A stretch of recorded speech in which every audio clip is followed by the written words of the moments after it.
GTA Math. What's up? So today we're going to work on graphing parabolas. We also call them quadratics. Really just depends what you're comfortable with. But all that means is that the highest degree in the problem is a square root function. And right here, you see where there's this x squared. This is how we know that it's a parabola, because the highest degree is 2. So it's going to be an even function with symmetry. And I'm going to show you what that kind of looks like for anybody that's unaware. So just to get started, we're going to plot points. And in order to do that, we have to pick points to plot. So we have x squared, and we got to figure out what values we can put in to this y function to get numbers for y, right? So I'm going to use x, find whatever number, plug it in here, and that's going to be our y equals. So if we plugged in -1 for y, if we plugged in -1 for x squared, this is what it would look like. We would have -1 squared, and that's really just -1 times -1, which equals +1, because two negatives multiplied or divided by each other equal a positive number. And then we're going to say 0. If we plugged in 0 for x squared, we're going to end up with 0 times 0, which equals 0. And then if we plug in 1, where there's the x squared, we're going to end up with 1 times 1, which equals 1. So our ordered pair is going to be -1, 1, 0, 0, and then lastly we're going to have 1, 1. So these are the 3 points we're going to plot. So if we start at 0, which is the origin point here, and I say, okay, let's plot 0, 0, this is actually going to be that point. And right here, I'm just going to say 0, 0, and then put a little arrow there so you understand. And then if I say what's -1, 1, we're going to have to go over -1, which is to the left 1. And then we're going to go up 1. So we're going to end up here. And then if we do 1, 1, we're going to go from the origin point, which is 0, 0, where we already have a point. We're going to go over 1, and then we're going to go up 1. And as you can see, we already have our unique little shape that's known as a parabola. And since we're just sketching, it doesn't have to be perfect, but we just want to show that curve. And I'm going to label the points just to be professional, right? So our 3 points are now graphed, and this is what we call the parent function, which is a skeleton of what any function with a certain degree, whether it's a polynomial that's to the second degree, a cubic function to the third. This is just a template, and we call them parent functions. You know, a lot of different graphs have them. Sometimes if you're dealing with absolute values, they have parent functions, but I don't want to get too caught up in that. Let's just focus on parabolas, because that makes sense, and that's what we're talking about. So for this next problem, we're going to take some of the same things we did in the first one, but this time we have a transformation taking place. You know, and if you're unfamiliar with transformations, I'll explain a few of them. 2 of them we have in here is pretty obvious to someone who has experience, but if you don't have experience, I'm going to walk you through anyway, so that way you know what to look for in the future. All right, so matter of fact, let's just get straight to it. So this +3, we would call a vertical shift.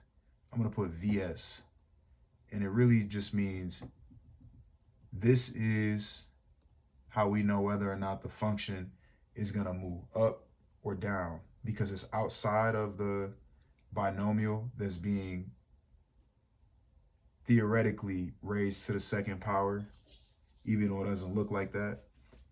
And because we have this squared number here, this thing that I just put in that little bubble, is basically saying, hey, look, anything we do to this function, the highest degree is still going to come out as 2.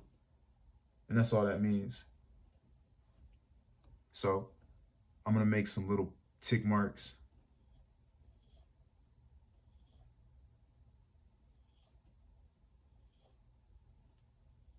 I got 9 tick marks. Let's really hope this works out. Matter of fact, I'm going to make an extra tick mark. 10 is a lot better than, you know, what I would have ended up with.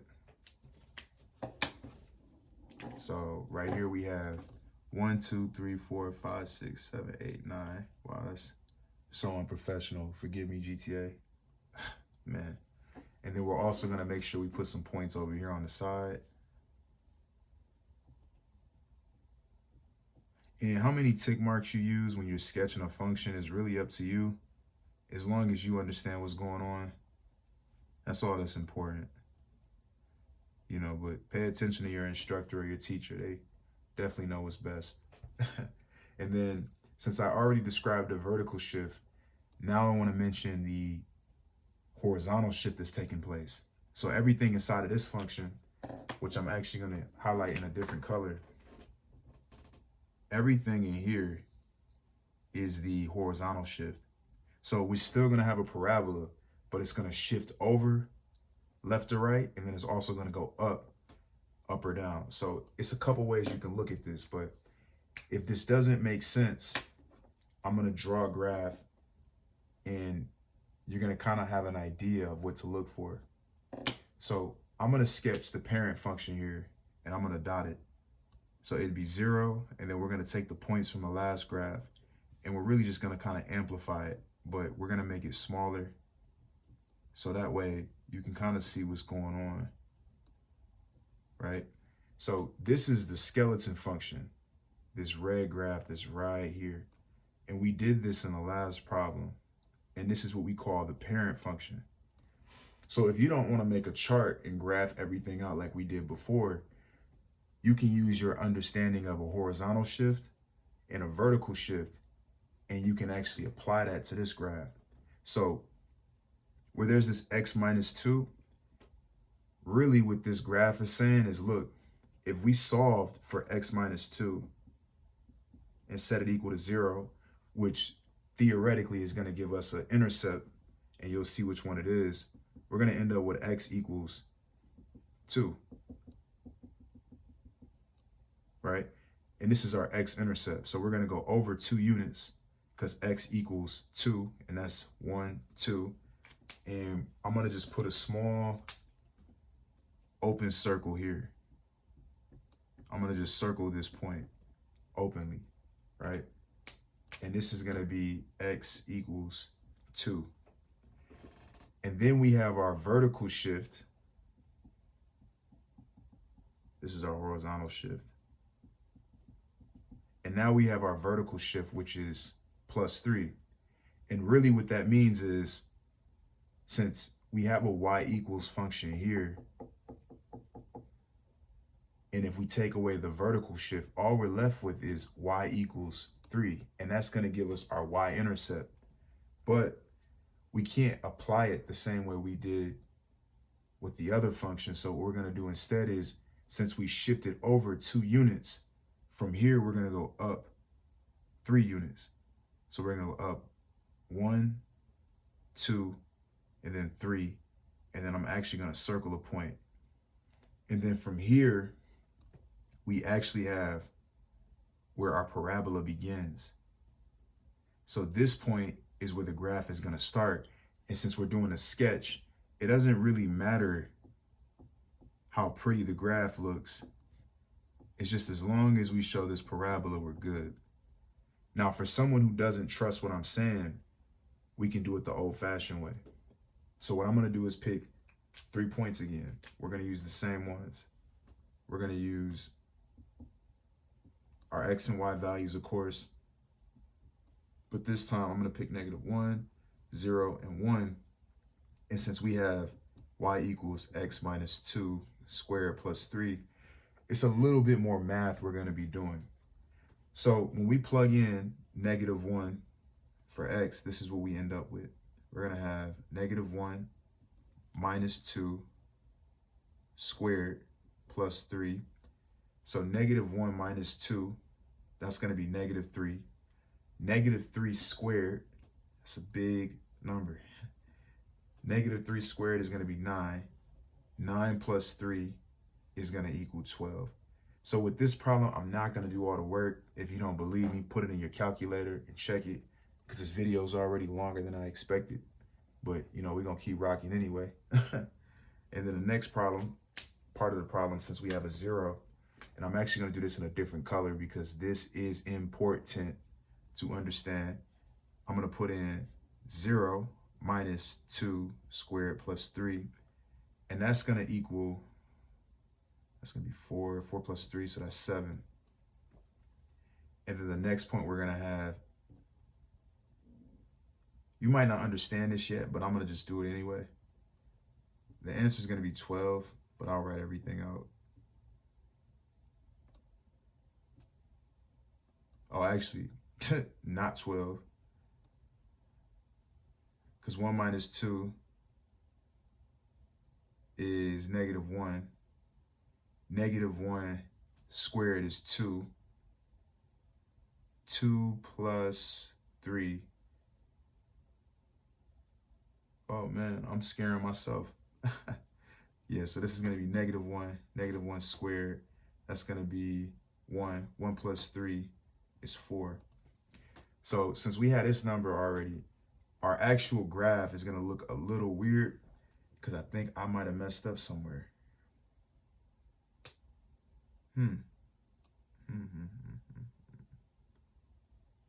So we go over 1.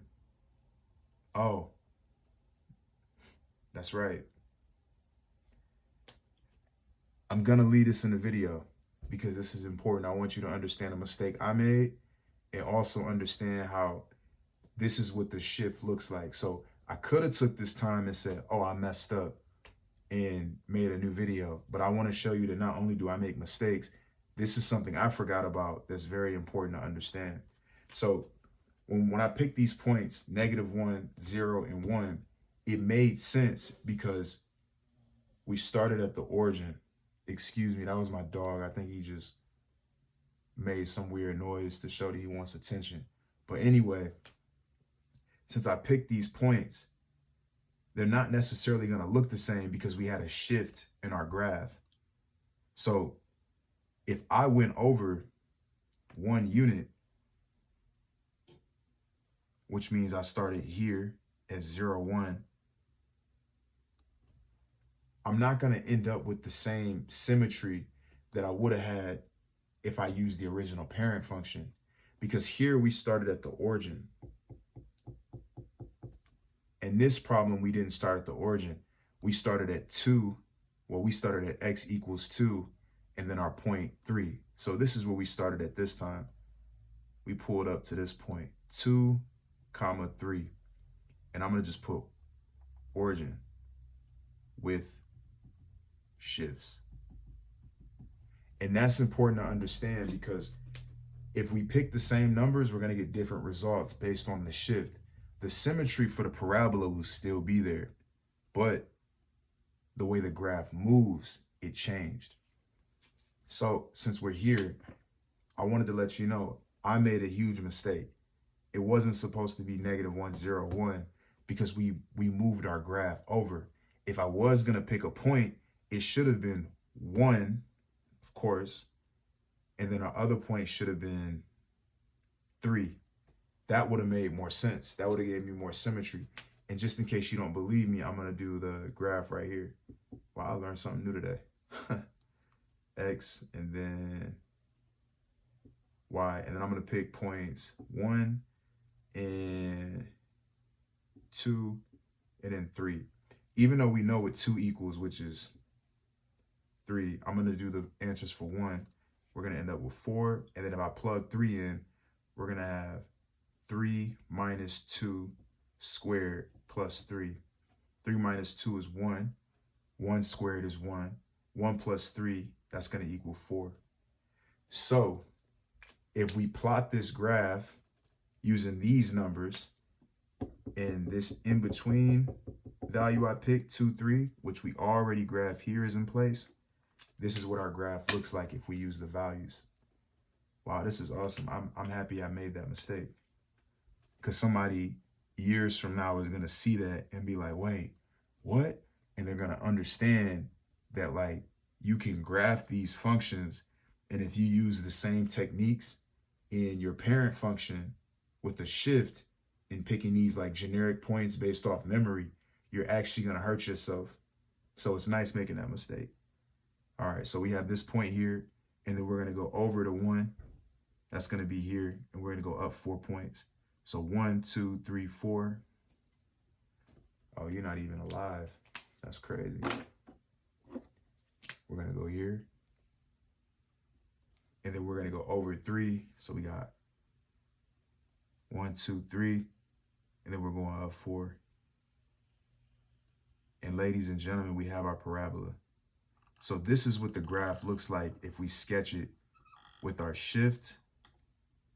You know, and we already found our y-intercept. It's going to be at 7. I graphed it accidentally here. Oops.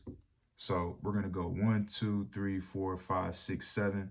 Just because I'm not petty and I actually want to make sure this makes sense, I'm going to actually put a y-intercept point here. There we go. And then we had this point here.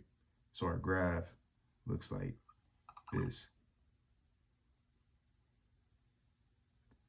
I know that was confusing, but trust me when I say, like, this video, I needed to make that mistake. It's actually going to benefit somebody one day. I don't know who it is, but somebody's going to catch it and be like, wait, he messed up. Wait, why did he do that? And I actually answered a lot more questions through that mistake than if I would have just flew through the video and not explained anything. Funny how the universe works. GTA Math, thank you. Let's continue to learn, love, grow together. Good luck with your work.